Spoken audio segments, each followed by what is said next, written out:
I have hyped up all 4 of these bottles on this bar top. Which one is going to come out on top? Let's find out.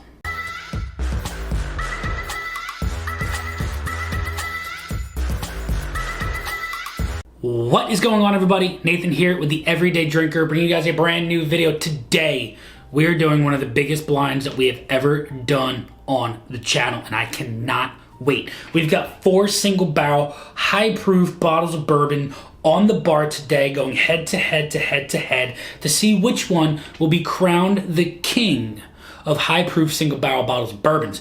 Before we get into the video though, make sure you guys smash that like button, leave a comment down below on what your favorite high proof single barrel bottle of bourbon is, and smash that subscribe button. We're on the road to 20,000 subscribers. Let's get into the contestants and let's get to enjoying our bottles of bourbon on this bar. Contestant number 1 is going to go to the Bardstown High Rye, coming in at 123.6 proof. This bottle is out of Tennessee, and man, oh man, I called this one the king of bourbons. Contestant number 2 is going to be our Juke Joint single barrel proof Tornado Surviving Bourbon, coming in at 124 proof. Contestant number 3 is going to be our Old Forester single barrel proof, coming in at 126.1 proof. And I've loved this bottle so much. I've been savoring this little bit for a big blind like this. And then the big dog, contestant number 4, we have ourselves a Stagg Junior single barrel, coming in at 137.9 proof. And I did a short on this bottle, and it does not drink that hot, so that's why I wanted to put it in this test to see how it fares. And this is going to be one for the ages. Let me know down in the comments which one you think is going to come out on top. But without further ado, let's get to glass number 1. As always, quick noses right into the palate. We go through this and fast forward right to left. Whoa, okay. Hold your horses. That is a deep, rich, complete bomb of just deep, dark caramel and a little bit of like this rich oak that just completely blows your nose away. That nose is incredible. Holy bajoli. Let's get into the palate. Wow, is that a flavor blast from the past? So rich, so completely coats your entire palate and gives you this entire experience that is just overwhelmingly ecstatic and exciting and enjoyable. There's no bitterness to that at all. It is all just super sweet vanilla and confectionery sugar with a little bit of marshmallow and a touch of chocolate that just marries so beautifully in that glass. This is going to be so freaking difficult. I can only imagine. Let's get into glass number 2. Glass number 2 here. Oh, God. Why am I putting myself through this? I'm doing this for science, and I'm doing it for you.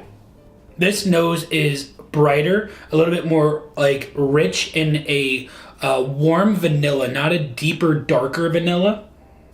A little bit of caramel, a little bit of like a honeysuckle flower, and butterscotch comes through on that. Very, very bright and enjoyable sweetness. Not earthy or citrusy, but a bright, nice, light sweetness. Wow, that is wonderful. Let's get into the palate. It's a little bit earthier on the palate. I'm getting a little bit more of a spice on the palate comparative to what I was getting on the nose.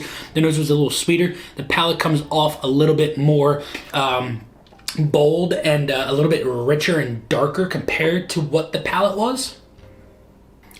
That earthiness is coming through a little bit more.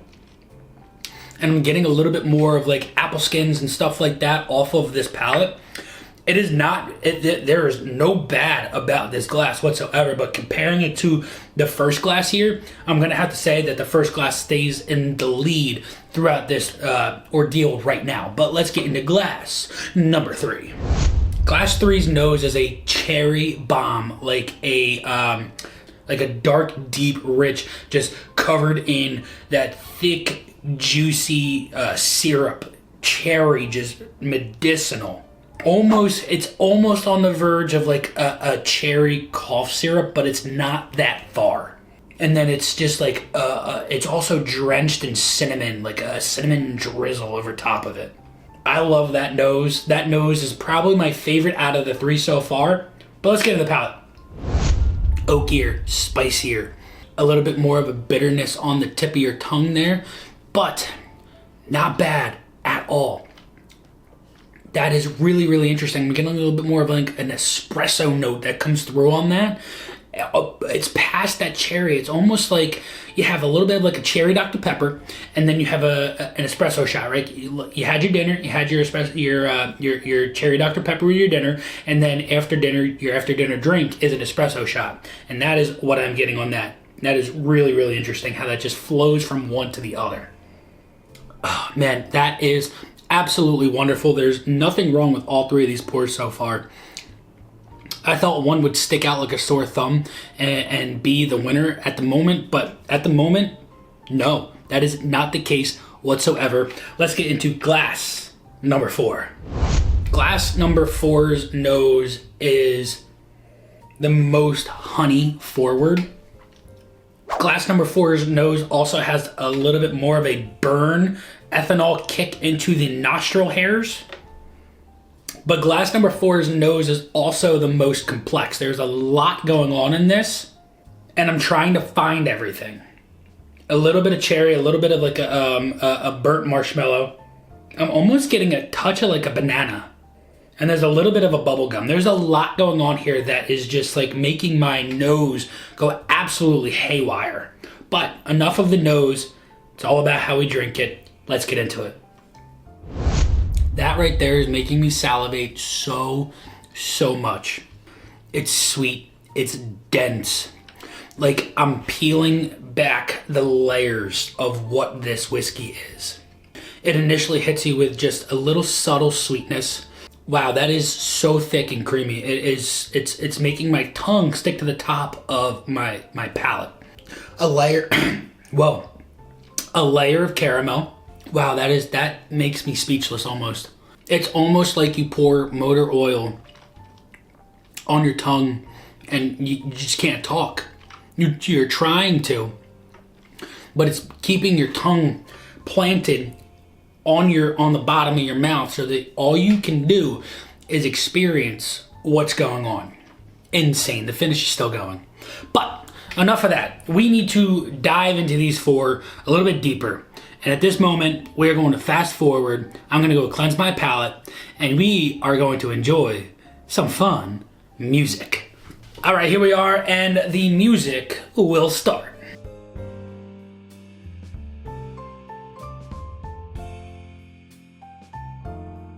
Ladies and gentlemen, we have our order. And these 2 right here, I think that this was glass 4 and glass 1. I can't quite remember at this moment, but these 2 were very, very comparable and absolutely delicious. But the sheer fact that this glass right here almost cemented my mouth shut and didn't allow me to speak, I had to put it in first because of that implementation of what that whiskey was absolutely bonkers to me. Without further ado, you guys all want to know what came in 4th, 3rd, 2nd, and 1st. So without further ado, what came in 4th place? 4th place goes to letter C. And I think I remember what C was. That is the Old Forester Single Barrel Proof. This one was 126.1 proof. Warehouse G, Floor 5. This was the Adelphia's pick from last year. And it was a darn good pour. There is nothing wrong with this right here. This bottle is absolutely delicious. It was just going up against a bunch of other heavy hitters. So that means we've got 3 more bottles. What came in 3rd place? 3rd place is going to go to letter A. And I think I remember what letter A was. Letter A, I believe, was the Bardstown Single Barrel Proof, coming in at 123.6 proof, 6-year age statement with a 60% corn, 36% rye, and 4% malted barley, coming in 3rd freaking place. That means that our Blue Note pick and our Stagg Junior Single Barrel are our 1st and 2nd picks. So, you guys always want to know what comes in 1st place. So, without further ado, in 1st place, we have letter D, and that means that letter B was second place. And I know what one won. At this moment, you guys don't. Is it this order or is it this order? In 3, 2, 1. Our first place winner is the Stagg Junior single barrel, coming in at 137.9 proof. And second place was our Blue Note, coming in at 124 proof exactly. This was a tornado surviving barrel. This is just an absolute bombshell of a bottle, and there is nothing wrong with any of these other three. But this one right here just stands out like a sore thumb and cemented my mouth shut and it was a situation that I just did not expect to occur. Holy cow, that was absolutely fun. Let me know in the comments below if you guessed the correct order, and hope you guys enjoyed this one. But until next time, this has been Nathan with the Everyday Drinker. Cheers.